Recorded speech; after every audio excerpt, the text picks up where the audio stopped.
Hello there, this is Retro Spirits Gaiden, and this is Metal Slug 3 on Sony's PlayStation 2. Now, this game is a beloved 2D platform run and gun, in which you take a soldier on a trip into hell and force him to shoot Nazis by Playmore, which are SNK under a different name.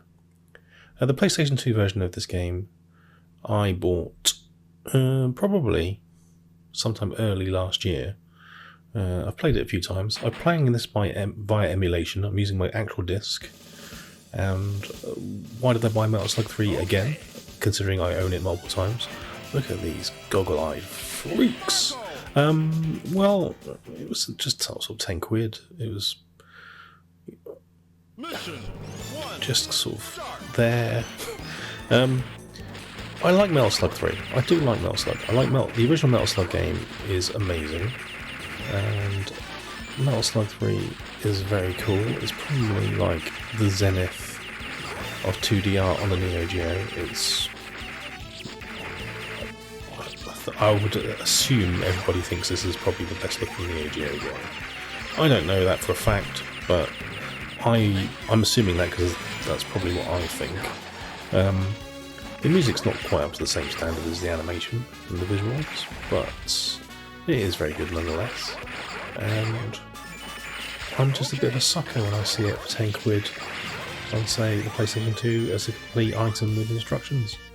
So I just thought I'd plump for it. And I'm playing this by emulation, like I said, and I'm using a higher resolution than the PlayStation was ever capable of doing. But I'm assuming it looked pixel perfect on a actual PlayStation 2 as well, without some weird interlacing, etc. Maybe the PlayStation 2 had a proper 240p mode. Don't know. Someone was going to have to tell me about that. Whether they've played this on a PlayStation 2 and it looked this good, that would be cool. I did have this on the Xbox, the original Xbox, the old massive concrete block Xbox. And they'd used bilinear filtering all the way through it, so it looked really soft and shit. I hated that version because they'd ruined the graphics. I think that might be in Digital Eclipse that did that. I'm just saying that because Digital Eclipse put bilinear filtering on everything back in the day, ruining pixel art. Sounds like I've got beef there, doesn't it, with Digital Eclipse? Well, maybe I have. If they want to chat about that, no one knows where to find me, so they can't. I'll just hide away on the internet here, just spouting nonsense from behind my keyboard. Here we have soldiers coming in on vines, as German soldiers were known to do during World War II. I'm assuming this is supposed to be like a World War II thing. I don't know why I'm assuming that. I think it's because they're Nazi soldiers, and the first game was very much Nazi soldiers. I think that's why I'm saying that. Right, let's get in the tank. Let's get in the tank and shoot a giant crab in the face with high-powered weaponry. Oh yeah. I mean, the crab's not taking any prisoners. He's got himself a couple of gun turrets welded to his back. He's not having a good day. I can see why he's cross. But I'm going to make his day worse by shooting his goddamn face off.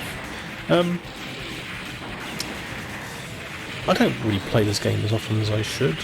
I've already done a review for this on the AES console, because I own the Neo Geo original, which I bought for a reasonable price, and it's now completely unreasonable.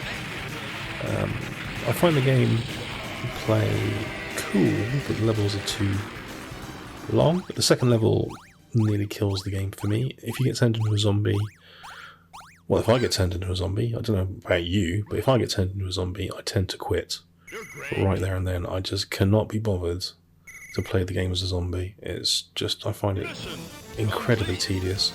And because there's no auto fire in this game, you have to hammer out every single one of these like pea shooter bullets, which is another failing of this game actually. The bosses, you often end up with just your revolver, and it takes ages to kill anything in this game, as proven here by the zombies with your standard gun. Other than that, like if they'd have just said, let's not do this level and let's have a bit of an auto fire on your pea shooter gun, It probably would have alleviated a lot of the problems. Having said I'd quit out if I turned into a zombie, I've made myself look a fool here by continuing to play, but I'm doing this specifically for the video. I don't practice what I preach. The animation is beautiful. Don't get me wrong. The dying zombies with their blood splats and guts falling out and being set on fire. It's all lovely. It's just tedious if you get turned into a zombie. Probably in real life as much as the game. There's branching routes in the game. There's usually at least one per level, which is groovy. And the whole last level takes longer to complete than the rest of the game up to that point. And it's shockingly difficult. People who have won Seed to Seed this game are legends. I'm never going to do that. I don't have the patience. But I will boot it every now and again to play it. And I'd rather play it by emulation than on my actual Neo Geo, I think, just because the cartridge is worth a load of money and I don't want to break it. Which is a sad thing to admit as a Neo Geo owner. I don't really play the games because they cost too much money, and if I spill like a cup of tea on them or get a jam sandwich stuck in the cartridge slot, it's going to cost me a lot of money to replace it, and I just don't want to risk that. The screams of these soldiers are hilarious. A phalanx of helicopters here, ready to be destroyed in sequence. Let's see if I can do that.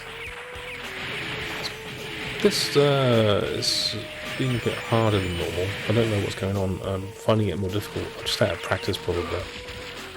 But look at this, just zombies throwing up everywhere. Soldiers, helicopters. Oh man, it's like the game's against me. I don't like this level at all. Yeah, it's Metal Slug 3. It's cool. The PlayStation does a good job of replicating the pixel perfect output as far as I can see. I don't think that's an emulating setting. I think that's probably what it looked like. It's as you would expect it.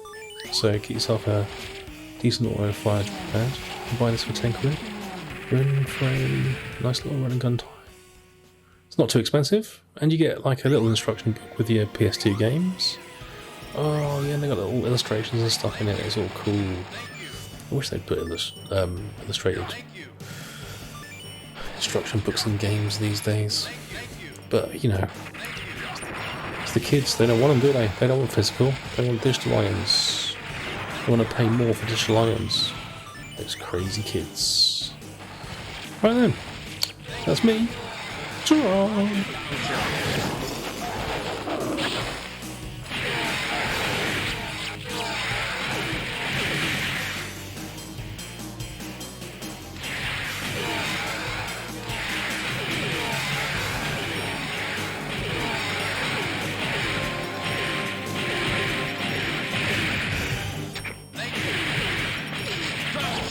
Shot.